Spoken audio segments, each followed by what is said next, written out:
Answer.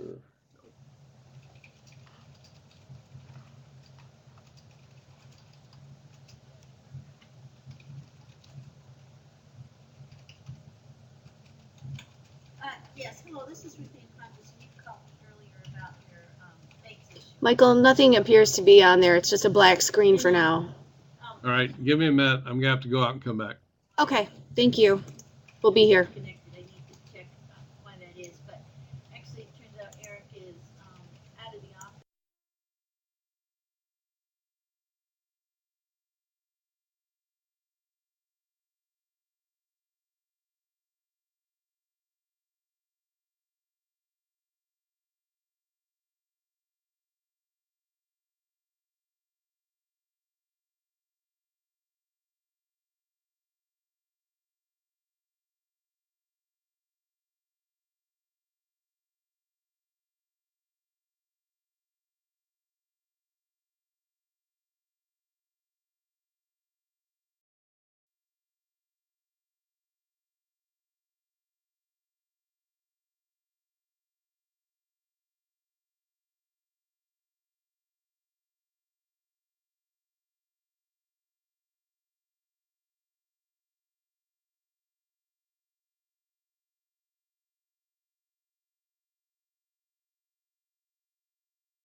Are we back okay now? It looks like it. I think so. Yes, thank you. Okay. So we're in a funding request for managed Wi-Fi, and we're entering the specific line item to identify the amount that's eligible, that's recurring, ineligible, and so on.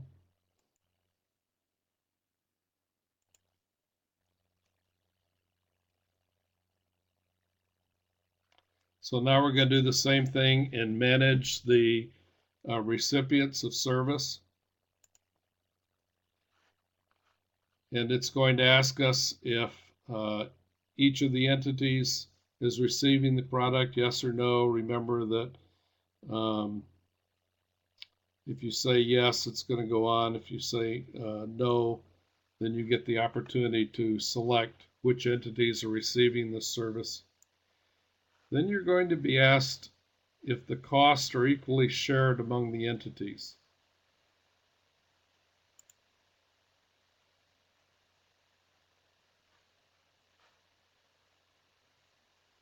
If you say no, then you're going to be given the opportunity to identify the specific amount to be allocated to each of the entities by clicking on the edit tool, which will give you this pull down where you can put the specific costs in.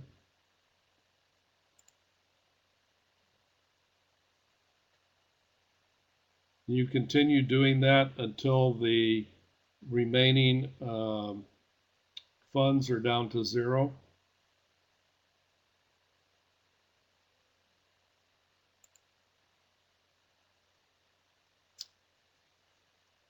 And I don't know if there's an example of this, but if on the other hand you tell them that they are shared equally,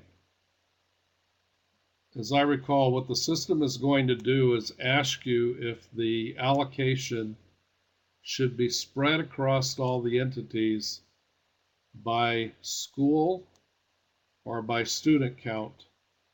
And that's part of the problem that particularly large consortiums are having, is that there's not a clean way that they've found to spread and adjust those amounts, particularly if they think another criteria ought to be involved.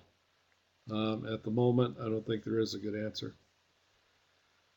So let's do another one. This is for internal connections.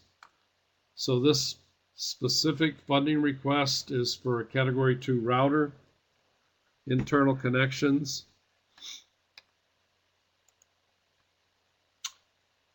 Again, this narrative may be all important to explain this because this is one of the places we think there may be difficulty.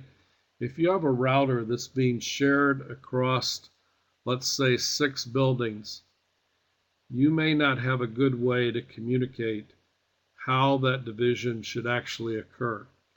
And you may be in a situation where you're going to set up the application as best you can, but you in fact may need PIA to work with you to resolve it. So the narrative is a place to communicate those exceptions. Obviously, feel free to use the E-rate support email and we can try to figure out if there's something else you might need to do. As before, once you get to one of these main chevrons, you're going to see your funding requests listed here. You can go back into them to modify something, select key information, item 21 information, whatever. Just illustrating that once you've created it, this is what it will look like if you come back. So here we are, and we're putting in the information for this specific router. We've identified that it's a router, how many entities are involved, what type of router it is, the model, etc.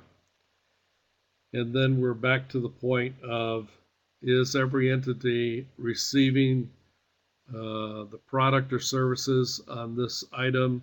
And in this case, if we say yes, are the costs equally shared? Notice they've chosen no.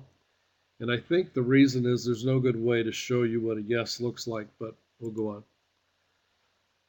So you can go in then and enter the amounts for each one of the entities that's receiving service to provide that breakdown manually.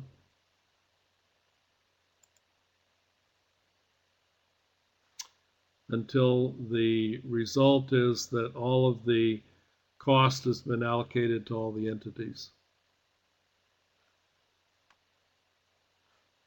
So again, you'd go in and edit each one of these as you walk through till you've resulted in 0.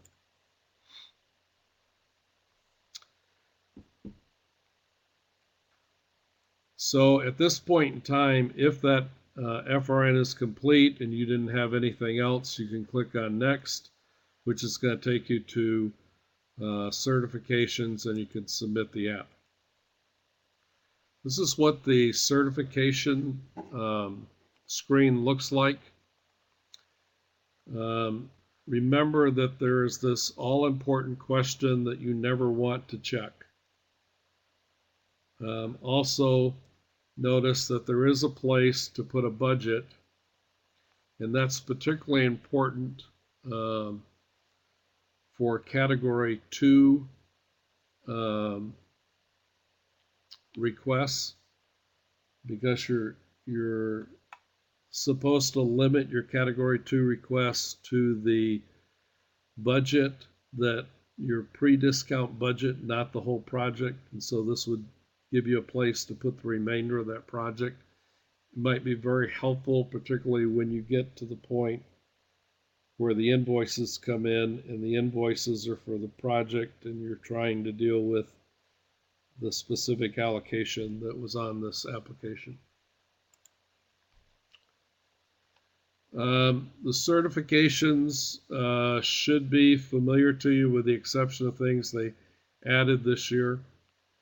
I don't know if there's anything really to highlight there. There is a new feature on the application, and that is that if you identify that the authorized person is the primary contact named earlier, they'll fill that in for you.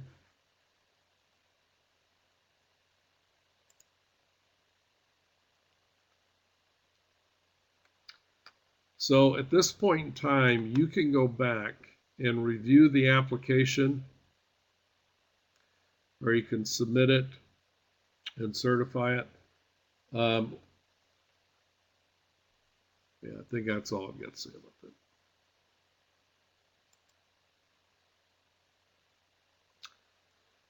that. I want to talk to you about a few more issues. One is printing the application. USAC has not been able to provide a simple way to print an entire 471 app to a printer. And from all the conversations that we've had, this has been such a hot button with the developer that I think the bottom line is, which thing do you want us to fix, or do you want us to work on printing? So we are doubtful at this point in time that USAC will have a simple solution fix before the window closes. So I'll talk through what we have identified that you can do to get most of the information, but it isn't all the information. If you go back to the Apply Online, the 471 homepage, and you choose Display,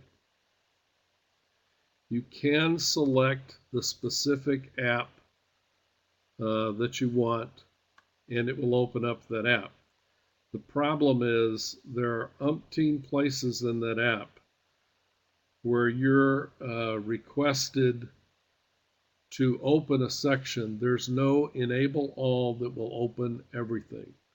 So you literally have to walk through the entire app, opening piece by piece by piece each of the components, and then there's a variety of components that you can't open and cannot see.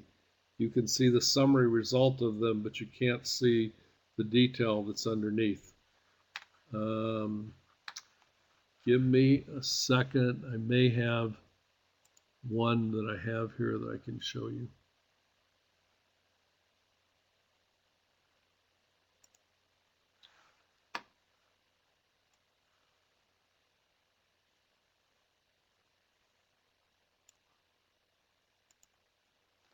So this is an application that I went in and displayed, and you click expand all, but trust me, you will have to go to every single one of these and hit every plus wherever you find one. So another way to say that is, if you look at this app as I scroll through, find every time you see a minus sign, and that was a plus before that you have to open up. Anybody counting as you go? And this is a rather simple app.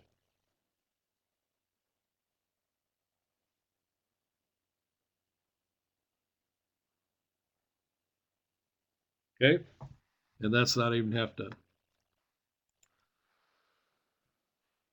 Once you get that app opened exactly, so it's totally expanded, you can then print it to a PDF. We find that this works very well in Chrome.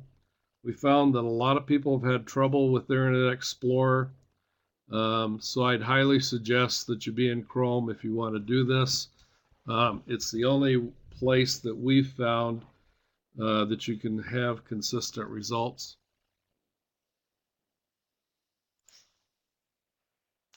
So again, as I was showing you, once you get it all opened up, you can then print it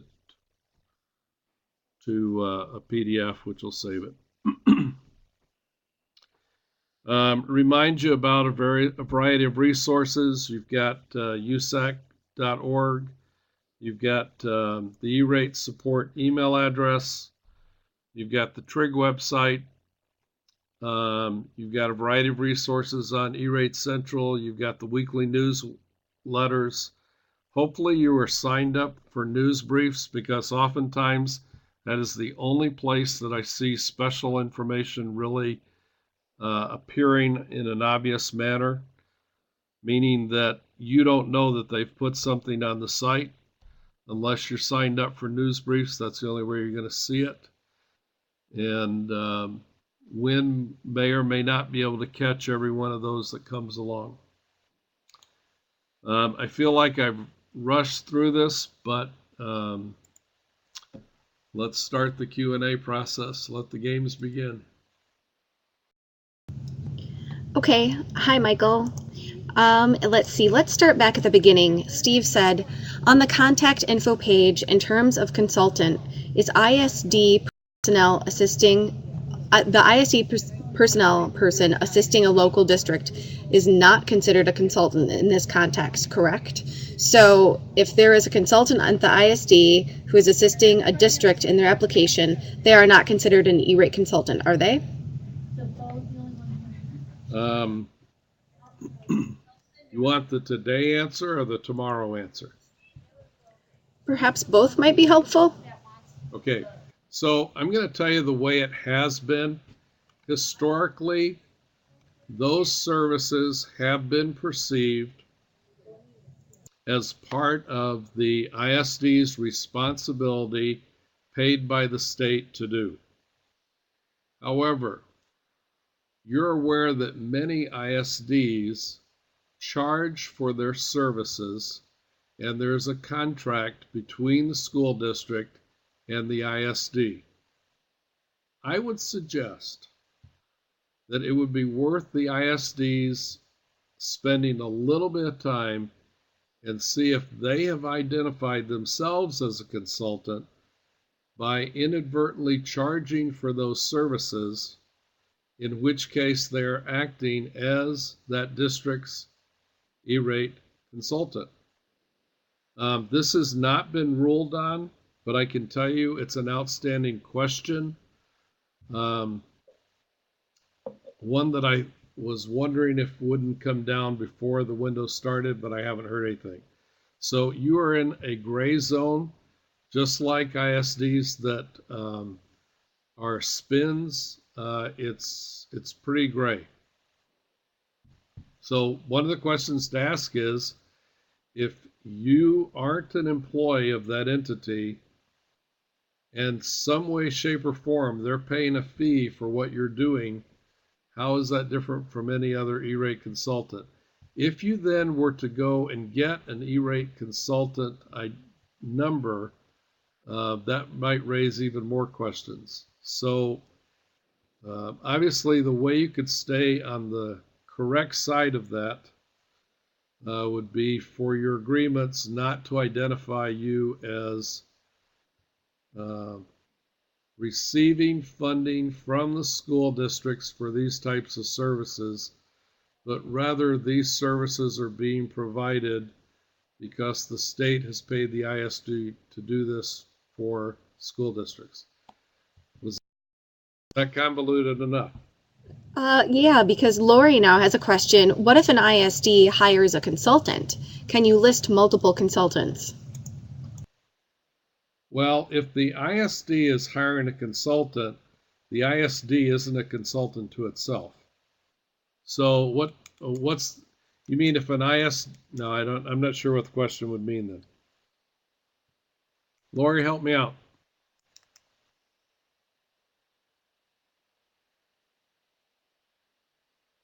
And no, there's no way to list multiple consultants.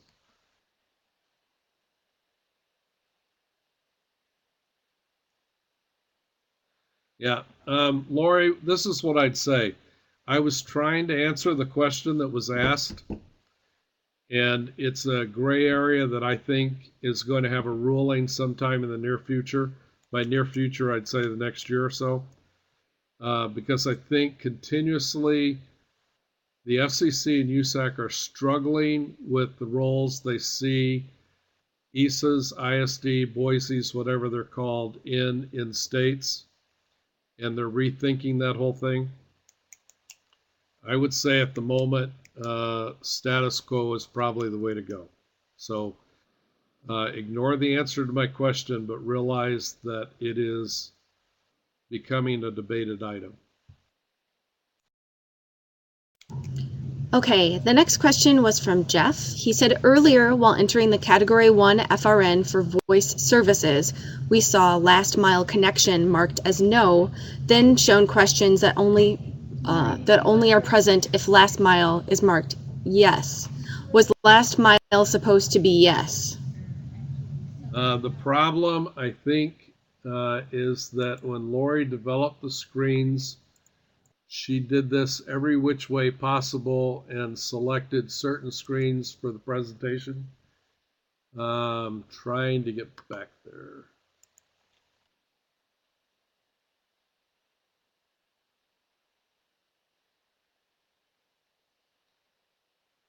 Can you tell me one more time what they saw, because I'm not going to find it fast enough. While entering the Category 1 FRN for voice services, it was last mile connection marked as no, but shown questions that are only present if last mile is marked yes. Was it supposed to be marked yes? Yeah. Well, if it was voice services, there is no such thing as last mile to my knowledge.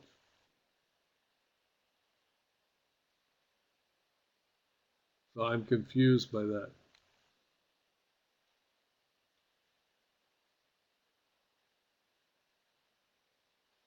But I can't find it.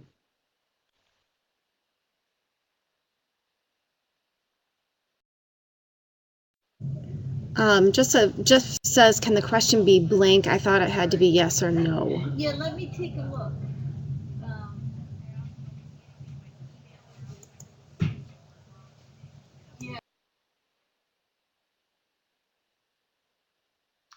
I'm going to have to say I don't know at the moment. And if somebody could put the details of that on the E-rate support email, I'll look into it, because I think this is one of the areas that we've debated with USAC.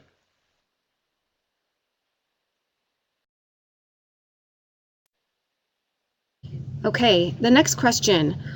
What happens when you certify the 471 more than once?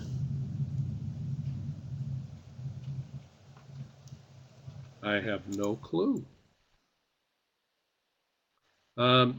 Did the person that asked that question, they must have had a pin. Larry asked that question. Is he saying that he certified the same app with the same pin twice? I have no clue.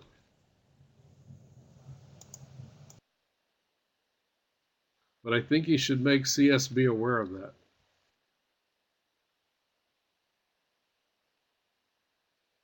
And Larry, if you did that, did you actually go back in and were able to make changes?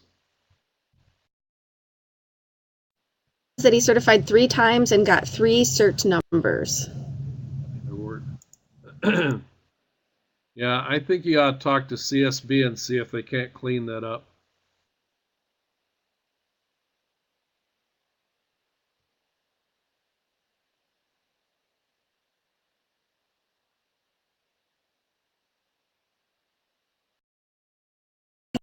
Okay, the next question was from Lori. She said that I thought display option was only available for a submitted 471. Has this changed, or am I incorrect? No, you are correct.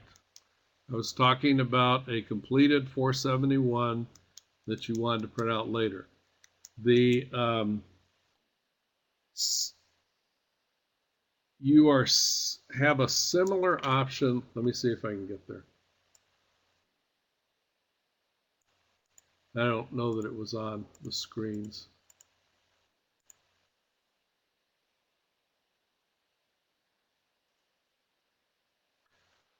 Lori, I believe that we have gone in to the review process that's in there and opened everything up on a form that wasn't completed yet and done the same thing.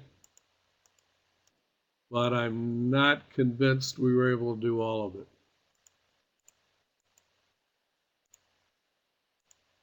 But yes, she's correct.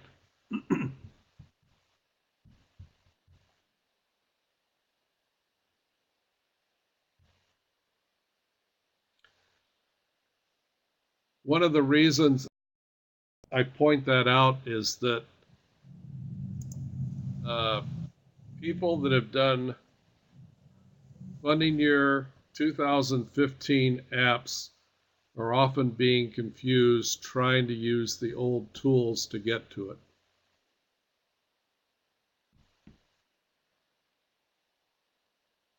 The other that's likened to that is people looking for a funding year 2015 470 that was actually done under the funding year 2014 system.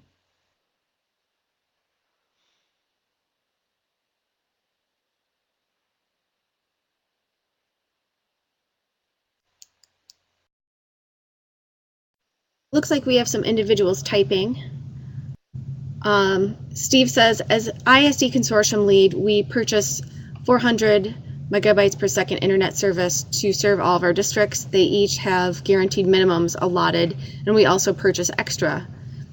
Do we take our best guess at allocating among entities the cost for the full 400? Yes. First of all, I don't know if you have, see, this is again a place that an ISD is in a pretty interesting situation. One of the ways that you could divide that down is by students. And the reason I bring that up, if you haven't thought of going that route, is that that is the way that the goals are being assessed. So it might be good, but if that's not the way that people are paying, that could be difficult. But yes, you're in an area where you're just going to have to do your best. And this is one of the problems that's been brought up quite a bit, is that there need to be more allocation mechanisms than what are being provided, particularly for consortium apps.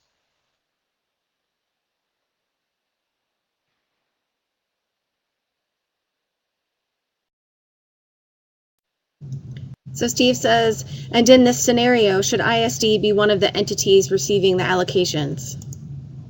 Before I answer that question, Steve, does the ISD have its own school and classrooms? Is it listed as a school with the state of Michigan? Not just an if, but actually, okay. So I'm going to put this on the table anyway.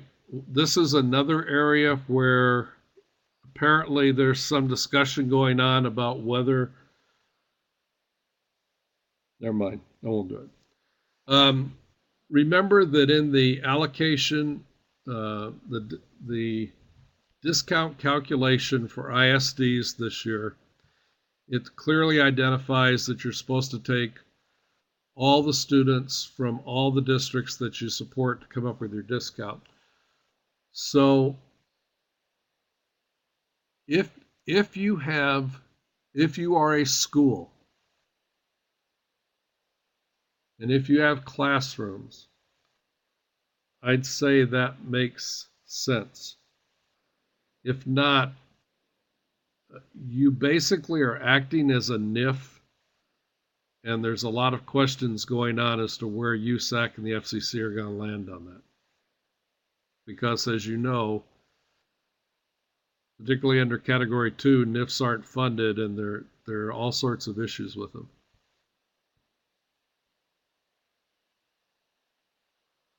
Yeah, a lot of mud, wasn't that? Sorry about that.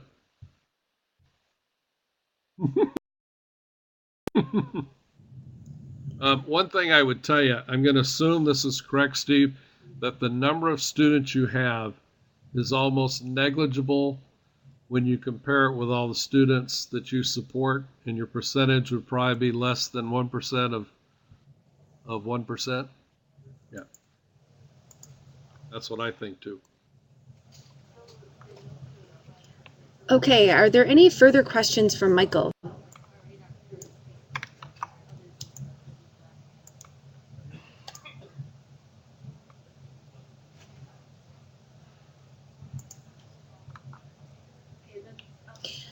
We do have a survey that we would like you to participate in if you have no further questions. I'm going to put that up here. And if you would take a moment to provide us some feedback on today and for future webinars, that would be very helpful. Thank you, Michael. Thank you. Thank you for attending.